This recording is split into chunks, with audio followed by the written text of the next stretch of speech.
ओम साई राम। एक खोए हुए इंसान की घर वापसी। शिरडी से लगभग 40 किलोमीटर दूर एक छोटा सा कस्बा था। नाम था धूल मार्ग। इस कस्बे में अर्जुन नाम का एक युवक रहता था। उम्र 28 साल। दिखने में सादा सीधा, पढ़ा लिखा, लेकिन अंदर से बेहद टूटा हुआ। अर्जुन की जिंदगी गलतियों से भरी थी। गुस्सा, झूठ, चोरी जैसी छोटी छोटी बुराइयां कब बड़े झूठ और गलत कमाई में बदल गई, उसे खुद पता नहीं चला। उसके पिता कई बार समझाते, बेटा, बुराई का रास्ता पहले आसान लगता है, लेकिन धीरे धीरे इंसान को खुद से दूर कर देता है। लेकिन अर्जुन हंसकर टाल देता।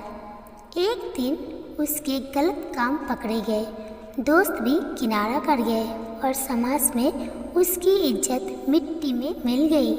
अर्जुन अंदर से टूट चुका था। उसने घर छोड़ दिया और बस में बैठकर कहीं भी जाने के लिए तैयार हो गया। बस में बैठा अर्जुन रो रहा था कि उसके बगल में बैठे बूढ़े बाबा ने हल्के से कहा, बेटा, डरो मत। कभी कभी रास्ते गलत होते हैं, लेकिन इंसान नहीं। अर्जुन ने हैरानी से पूछा, क्या मेरा कोई रास्ता बचा है? बूढ़े बाबा मुस्कुराए। साईं के दरबार में हाथ टूटे हुए इंसान के लिए नया रास्ता होता है। चलो, तुम्हें वहीं ले चलता हूँ। अर्जुन ने कभी साईं बाबा के दर्शन नहीं किए थे, लेकिन वो किसी अजीब सी खिंचाव से बाबा के साथ चल पड़ा। जैसे ही वो साईं बाबा के समाधि मंदिर के सामने पहुंचा, उसकी आंखों से अचानक आंसू निकल पड़े।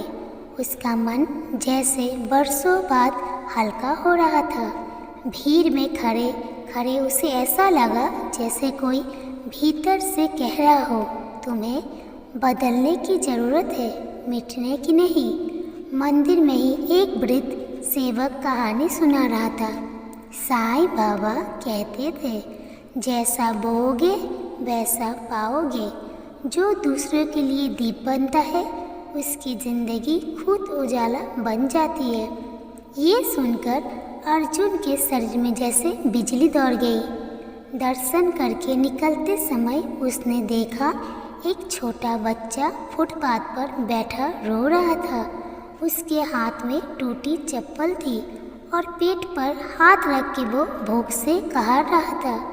अर्जुन उस बच्चे के पास गया और पूछा, क्या हुआ बेटा? बच्चे ने कहा, माँ बीमार है, दवाइयाँ के पैसे नहीं है, इसीलिए मैं भीख मांग रही हूँ। ये सुनते ही अर्जुन को अपनी ज़िंदगी का हर गलत काम याद आ गया। उसे लगा जैसे उसकी बुराइयों ने कई ऐसे बच्चों का हक छीन लिया। उसी पल उसके भीतर इंसानियत की लौ जल उठी। अर्जुन ने बच्चे को उठाया, खाना खिलाया, उसकी माँ के लिए दवाइयाँ खरीदी और घर तक छोड़ कर आया। माँ ने आंसुओं से कहा, बेटा, तुम साईं बाबा का भेजा फरिश्ता हो। ये शब्द सुनते ही अर्जुन की ज़िंदगी बदल गई। कुछ ही दिनों में अर्जुन ने साईं मंदिर में सेवा का काम शुरू कर दिया। कभी प्रसाद बांटता तो कभी बुजुर्गों को सहारा देता, कभी ज़रूरतमंद को कपड़े दिलाता। धीरे धीरे उसके मन की सारी कड़वाहट खत्म होने लगी। वो खुद से कहने लगा, अगर मैं बुराई कर सकता था तो भलाई उससे 1000 गुना ज़्यादा कर सकता हूँ। एक महीने बाद वो अपने घर लौटा।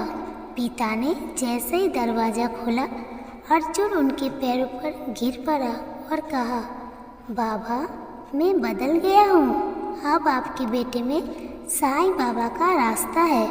पिता रो पड़े। घर में एक बार फिर खुशियाँ उजाला लौटा। अर्जुन आज भी धूल मार्ग में साईं बाबा की निस्वार्थ सेवा करता है। लोग उसे देखकर कहते हैं, गलतियाँ इंसान को गिराती है, लेकिन साईं का रास्ता उसे फिर से उठाता है। अगर जिंदगी में अंधेरा छा जाए, अगर गलतियों से दिल भारी हो जाए, तो साईं के दरबार में एक दिया जलाओ और नया सफ़र शुरू करो। क्योंकि साईं बाबा हमेशा कहते हैं, सबका मालिक एक और सब में इंसानियत एक। मेरे प्यारे साईं भक्तों, अगर आप सभी को मेरा ये वीडियो अच्छा लगे तो प्लीज़ मेरे इस वीडियो को लाइक, चैनल को सब्सक्राइब और कमेंट में लिखें ओम साईं राम।